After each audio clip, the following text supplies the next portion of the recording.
Sementara itu gelar perkara khusus sudah dilakukan, di situ juga sudah ditunjukkan ijazah dari Jokowi. Namun pihak dari Rosulu CS juga masih tetap merasa keberatan dan akan menempuh proses selanjutnya. Bang Rifai, kalau Anda melihat, tadi saya juga sudah bertanya ke Pak Ito ya, soal kehati-hatian, kesan kehati-hatian dari pihak kepolisian, apakah Anda merasa kehati-hatian ini merugikan kubu Anda? Ya, pada intinya sih gini, kalau kami kan ingin sebuah kepastian, tapi menghormatilah bahwa penegakan hukum itu membutuhkan waktu, kehati-hatian, profesionalisme, dan kami mendukung itu. Karena Pak Jokowi pun wanti-wanti menyampaikan pada kami, jangan sampai orang yang tidak bersalah justru terseret, tapi sebaliknya jangan juga sampai orang yang harus bertanggung jawab malah bisa menghindar dengan celah-celah hukum yang ada. Jadi ini amanah yang kita jaga bersama. Cuma memang kami kecewa gelar kemarin ternyata juga tidak ada hal yang substansial. Apalagi sebulan lebih saksi dan ahli juga tidak dihadirkan.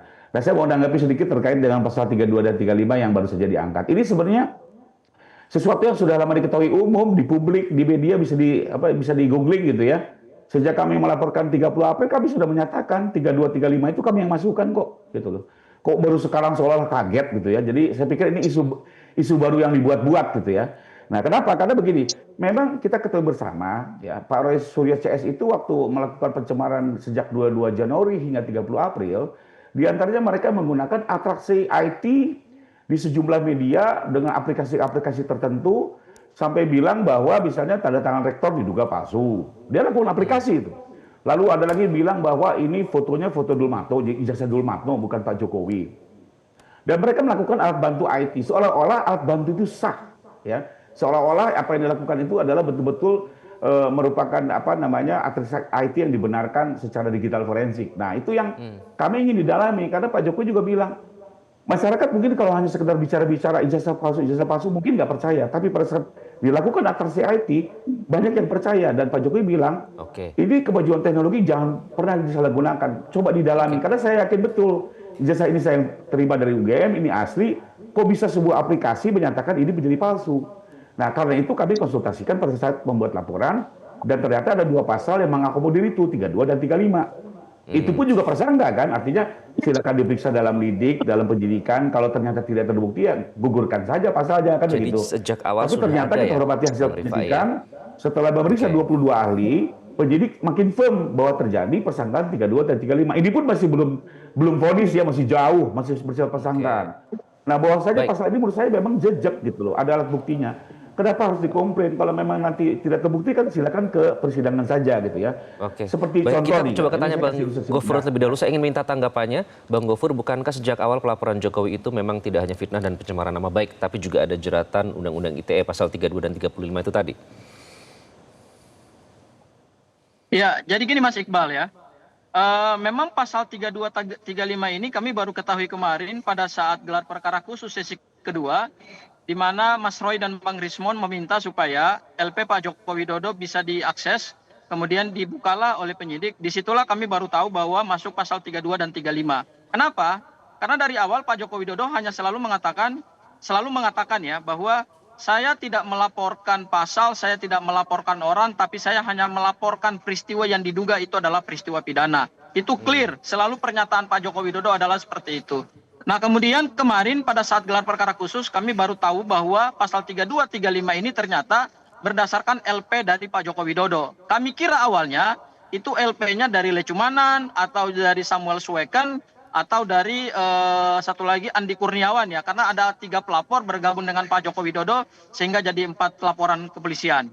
Nah, untuk pasal 32 dan 35 sebenarnya menurut saya penyidik tidak menerapkan analisa yuridis secara tepat. Karena kenapa? Unsur pasal 32 dan 35 itu kan adalah pengerusakan dokumen elektronik. Itu yang harus digarisbawahi.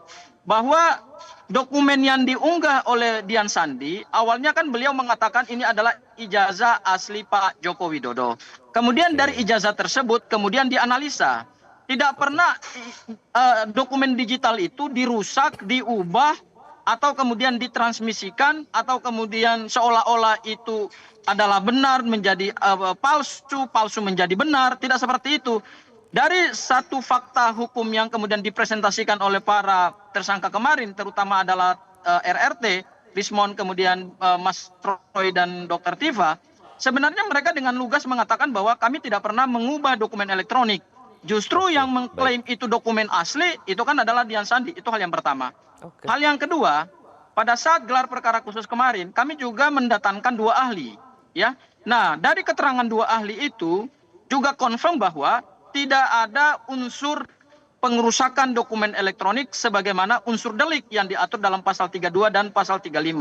Meskipun penyidik menyandarkan penetapan tersangka pasal 32 dan 35 itu berdasarkan ahli-ahli yang mereka periksa, saya pikir ahli itu kan tidak selalu bisa melakukan analisa secara objektif dan secara presisi. Oleh karena itu, kami meminta kepada Polda Metro Jaya dan kemarin dikabulkan juga dalam gelar perkara khusus bahwa demi kepentingan pembelaan dan untuk kepentingan kami pada saat nanti surat dakwaan jaksa penuntut umum, karena kami yakin ini dakwaannya pasti dakwaan kombinasi antara dakwaan alternatif dan juga ada dakwaan kumulatifnya, karena ada pasal 32, pasal 35, 100 kemudian 30, 311 dan 27 Undang-Undang ITE.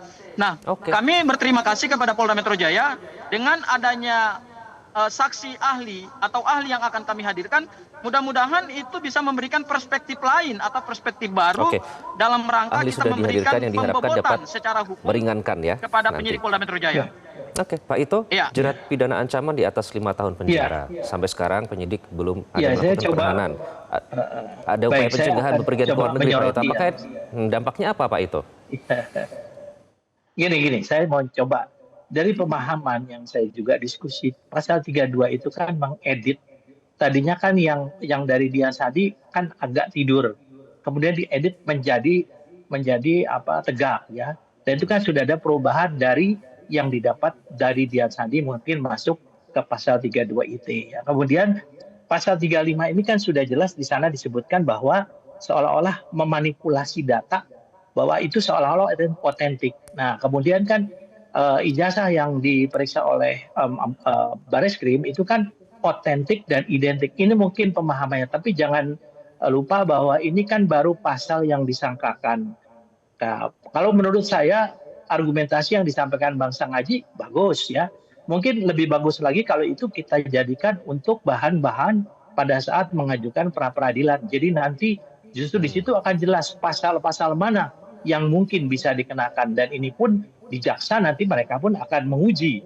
Jadi pasal-pasal mana yang akan disangkakan. Saya kira ini prosesnya untuk ini adalah kita belum bisa mengatakan bahwa ini benar atau ini salah. Karena ini kan baru proses penyidikan ya, mengumpulkan bukti-bukti untuk diajukan ke penuntut umum. Jadi saya kira 2 hal itu saja tadi yang disampaikan, argumentasinya bagus ya, mungkin bisa disampaikan kalau kita menempuh pra peradilan. Kemudian kalaupun misalnya itu diteruskan di jaksa pun mereka pasti akan menguji pasal itu. Apakah memang unsur-unsurnya memenuhi atau tidak. Demikian. Oke, baik, kita nantikan ya apakah nanti Mas Roy Suryo CS akan mengajukan pra peradilan. Terima kasih Bang Gofur, Bang Rifai, Pak Ito sudah bergabung dengan Prime Time News. Jelajahi cara baru mendapatkan informasi. Download Metro TV Extend sekarang.